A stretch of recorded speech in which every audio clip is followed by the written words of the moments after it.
आज भारतीय जनता पार्टी की महिला मोर्चा की तरफ से राहुल गांधी के आवास का घेराव किया जाएगा। वहीं इस पूरे मामले को लेकर, क्योंकि सियासत गर्म है, प्रेस कॉन्फ्रेंस कर रही हैं प्रियंका गांधी। क्या कुछ कह रही हैं वो आपको सुनवाते हैं। आप कभी जीत नहीं सकते, और इससे बहुत साफ हो गया कि इनकी मंशा क्या थी। हम सब थोड़ा चौंके हुए थे कि अचानक ये सत्र बुलाया जा रहा है, विधानसभा चल रहे हैं 2 प्रदेशों में, अभी अचानक बुलाया जा रहा है, बड़ी जल्दबाजी की जा रही है। किसी को मालूम नहीं था सिर्फ एक दिन पहले, ताकि हमें समय भी नहीं मिलता। तो हम सब सोच रहे थे कि ये सब क्या हो रहा है और क्यों हो रहा है। मेरे ख्याल से पूरी साजिश जो रची गई षड्यंत्र की तरह, कि किसी न किसी तरह से हमें सत्ता में रहना है। अगर अभी नहीं किया जाएगा तो 2029 तक जो ये करना चाह रहे हैं परसीमन, 2011 के जनगणना के आधार पर वो नहीं ख़त्म हो पाएगा। तो ये सब करने के लिए एक तरह से प्लान बनाने के लिए कि परमानेंटली हम सत्ता में कैसे रह सकते हैं और कैसे करें, महिलाओं का इस्तेमाल करके महिलाओं के नाम पर हम आरक्षण लें। अगर ये लोग सहमत होंगे, पारित हो जाएगा, तो एक तरफ हम ये कर लेंगे, दूसरी तरफ से हमें सारी स्वतंत्रता मिल जाएगी कि काट पीट भी करिए सीटों में, किसी तरह से भी आप परसीमन करा दीजिए। 2011 के जनगणना के आधार पर होगा तो जाति जनगणना का भी कोई उनको रिकॉग्निशन नहीं लेना पड़ेगा। तो ये साफ है कि उन्होंने सोचा चलो पारित हो जाएगा तो जीत, पारित नहीं होगा तो हम हर नेता के सामने बाकी पार्टियों को महिला विरोधी कहकर महिलाओं के मसीहा बन जाएंगे। तो आप महिला हैं, हम जानते हैं कि महिलाओं का मसीहा बनना इतना आसान नहीं है, करके दिखाना पड़ता है। एक इतिहास है, कांग्रेस पार्टी का एक इतिहास है, विपक्षी दलों का एक इतिहास है, भाजपा का इतिहास है महिलाओं के संदर्भ में, और वो इतिहास बहुत स्पष्ट है। आपके खड़े होने से सदन में उसका विपरीत कहने से कोई फर्क नहीं पड़ता। महिलाएं देख रही हैं, उन्नाव को देखा, हाथरस को देखा, ओलंपिक की खिलाड़ियों को देखा, यहीं दिल्ली में सड़क पर बैठी थी, किसने पूछा उनको? मणिपुर में महिलाओं को देखा, किसने पूछा? और आज आप संसद में खड़े होकर कह रहे हैं हम मसीहा बनना चाहते हैं महिलाओं के। तो ये बहुत स्पष्ट है कि ये महिला आरक्षण बिल की बात नहीं थी, ये परसीमन की बात थी, और परसीमन इनको इस आधार पर करना था जिसमें इन्हें जाति के आंकड़े नहीं देखने की ज़रूरत होती और अपनी मनमानी करने की पूरी स्वतंत्रता मिलती। तो ये बिल्कुल मुमकिन ही नहीं था कि विपक्ष उनका साथ दे, और मैं बहुत खुश हूँ कि आप सबने, देश ने देखा कि जब विपक्ष एकजुट हो जाता है तो किस तरह से हराया जाता है। ब्लैक डे है, ब्लैक डे इनके लिए इसलिए है क्योंकि पहली बार इनको धक्का लगा जो लगना चाहिए था। आज की महिलाओं की समस्याएं बहुत ज़्यादा बढ़ रही हैं, संघर्ष बढ़ रहा है, बेवकूफ़ नहीं है महिलाएं, सब कुछ देख रही हैं। वो PR मीडियाबाजी वो अब नहीं चलेगी। कुछ ठोस करना है तो आप 2023 में जो सर्वसहमति से जो विधेयक पास हुआ था, पारित हुआ था, सारे दलों ने उसका समर्थन किया था, उसको लाइए। उसमें अगर कुछ एकाध संशोधन करना है छोटा, ताकि वो अभी लागू हो सकता है, करिए, और उसको अभी लागू करिए। महिलाओं को हक भी दीजिए, लेकिन उसको घुमाकर और दूसरी चीज़ों के साथ उसको अटैच करके आप गुमराह करने की कोशिश मत करिए। सीधी सी बात है, इसको अभी करिए, हम सब तैयार हैं। अब आप पूछिए। मेरा सवाल आपसे ये है,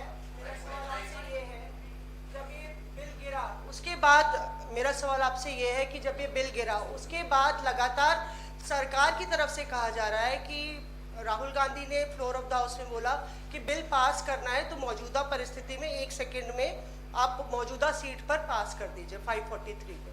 तो क्या विपक्ष उसके लिए तैयार होगा? अभी कि तो जो आपने बोला जो 2023 वाला बिल है, पर अगर मौजूदा सीट 543 है, वही तो है।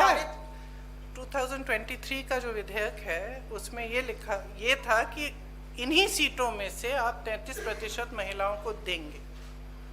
मैम उसमें लिखा था कि सेंसस के बाद डिलिमिटेशन होगा और उसके बाद हाँ। तय की जाएगी जो भी सीट होंगी उस पे 1/3 मिलेगा। हाँ। तो यानी कि सीटें बढ़ती पर नहीं, 543 में से ही था।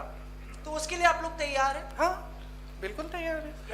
जी प्रियंका जी, दो दिनों तक हमने बहस देखी और अब क्रेडिट उधर से भी क्लेम किया जा रहा है, आप लोग भी दावा कर रहे हैं। नहीं, हम क्रेडिट का दावा नहीं कर रहे हैं। हम आपको इतिहास के बारे में बता रहे हैं। कांग्रेस पार्टी ने 1928 में शुरू की ये बात, और कांग्रेस पार्टी की ही ये बात थी जिस वजह से आज आज़ादी के पहले दिन से महिलाओं को भारत में वोट डालने का मौका मिला और अधिकार मिला। तो मैम सवाल ये था कि बीजेपी और एनडीए पूरे देश में अभियान चलाने जा रही है। आपने देखा कि कल शाम को प्रदर्शन हुए, देश भर में प्रदर्शन हमने देखा बीजेपी की तरफ से, और ये दिखाने की कोशिश है कि महिला विरोधी है कांग्रेस और इंडिया अलायंस। इसकी काट में आप लोगों की तरफ से क्या चला जाएगा? क्या इसकी काट के लिए जो बात आप कह रही है वो देश के आम लोगों तक कैसे ले जाएंगे? देखिए, जैसे मैंने कहा, देश की जनता जो है उसमें बहुत ही ज़्यादा विवेक है। अगर इनको अभियान करना है पूरे देश भर में, खुलकर करें।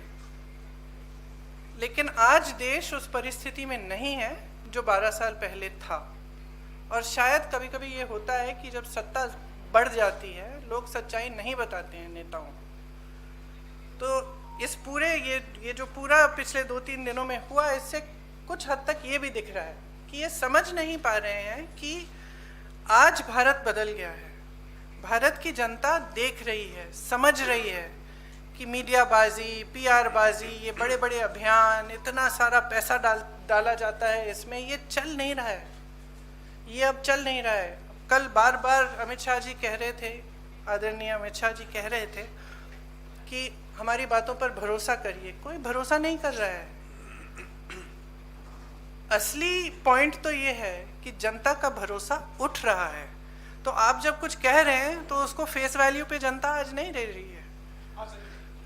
प्रियंका जी, कल जो कुछ हुआ उसके बाद जो बीजेपी कह रही है कि they will launch a country wide campaign to dub the entire opposition including the Congress as anti women. और जैसे आपने अमित शाह जी की बात करी, तो अमित शाह जी ने आपकी राजनीतिक सूझबूझ की भी बहुत तारीफ करी कल। तो what would be your advice और the campaign, the Congress plan to counter this campaign? See, I think it's very, very clear. We are saying very, very clearly, and we will say this from every platform, we will say this in every state, not just the Congress party, but every party of the India Alliance will say it very, very clearly. Bring that 2023 legislation which was passed, make whatever change you want to get it done. By 2029, we will fully support it. We will say this again and again, all over the country. And the other point that I was making in Hindi earlier was that things have changed for this government. It's very visible from their actions. Firstly, they are under a lot of international pressure. It's very, very clear.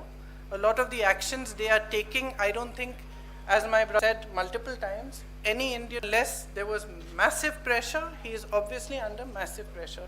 It is very obvious. So public is seeing this. The public continues to suffer with multiple problems. The price of gas, price of fruit, vegetables, everything has gone up, and especially the burden of this is on the shoulders of women.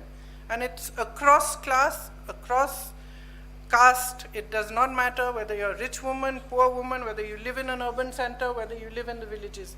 Your problems are increasing. And there is nothing coming from the government to resolve them.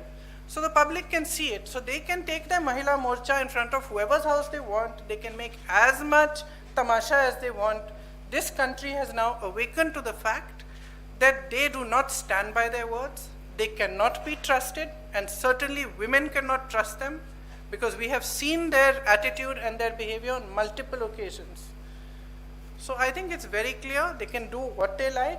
The public is seeing, and the chronology there, last few days, the way they have brought this bill, the things they have attached to it, the delimitation, the 2011 census, it's very clear. They knew this bill is not going to be able to be passed. They just wanted the political credit. Simple as that. कई सवाल हैं आपके पास, वक्त है ना? हाँ, सिद्धार्थ। पति का जन्मदिन है तो थोड़ा शॉर्ट रखिए। मैम ये सवाल ये है, मैम सवाल ये है, मैम सवाल ये है, यहाँ पे विमेंस कर लेते हैं। Okay, after this one. Ma'am सवाल ये है कि आप लोग कह रहे थे कि ये वुमेन रिजर्वेशन बिल सिर्फ एक ढाल है, पीछे से मंसूबा डिलिमिटेशन पास कराना है। अभी जो कनेक्टिंग दो बिल अब मैटर नहीं करता है, उसको हम बाद में पुट अप करेंगे। डिलिमिटेशन की मैं बात कर रहा हूँ। हमारा स्टैंड बहुत क्लियर है, पूरे अलायंस ने अपना स्टैंड बहुत क्लियर किया है, और इस वोट से और भी स्पष्ट हुआ है कि हमारी मानसिकता में, हम मतलब मानसिकता नहीं, हमारी समझ में ये जो बिल लाया गया और ये जो 3 दिनों की चर्चा चली, ये महिला आरक्षण की नहीं थी, ये परसीमन पर ही थी। और इस पर हमने सब ने अपने विचार बहुत स्पष्टता से व्यक्त कर लिए हैं। अरे you said to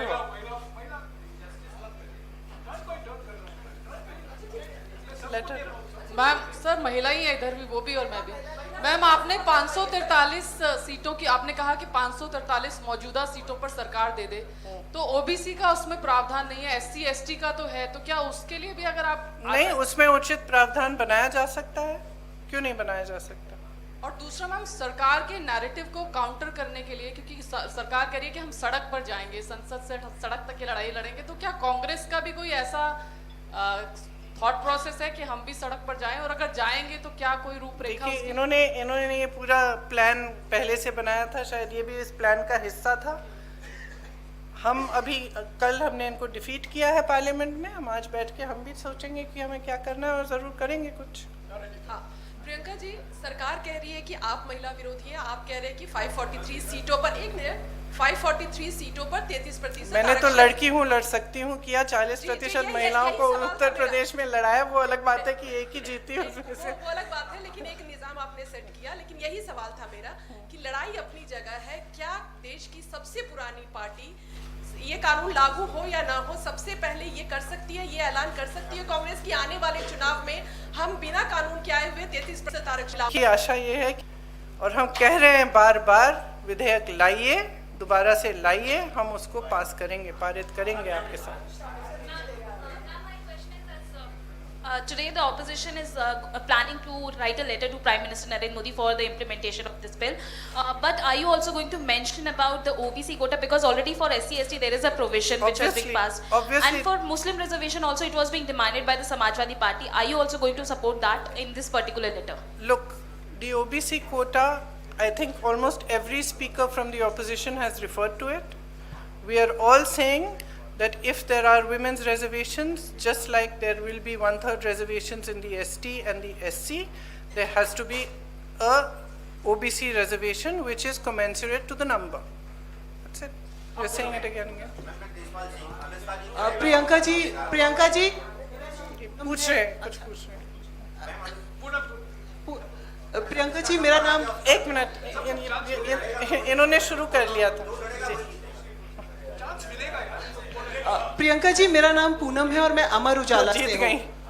Priyanka ji मेरा सवाल ये है कि परिसीमन 2026 तक फ्रीज था, अब वो परिसीमन खुला है। आपने कल कहा कि महिला संशोधन विधेयक इसलिए नहीं लाया गया कि परिसीमन मनमाना था, अब परिसीमन होना है, तो कांग्रेस की दृष्टि में वो परिसीमन किस प्रारूप में होना चाहिए और उसके लिए क्या कुछ कांग्रेस की मांग रहेगी? हमने बार बार कहा है बस ये जनगणना होनी चाहिए, उसके आधार पर होना चाहिए। देखिए, ये परसीमन आयोग बनाना चाहते हैं जिसमें ये 3 जने अपने लगाएंगे, जैसे इन्होंने बाकी सारे सब कैप्चर किया है, तो हम भरोसा कैसे करें? आपने देखा परसीमन में इन्होंने असम में क्या किया है और JNK में क्या किया है। विपक्षी दलों के नेताओं की सीटों का विभाजन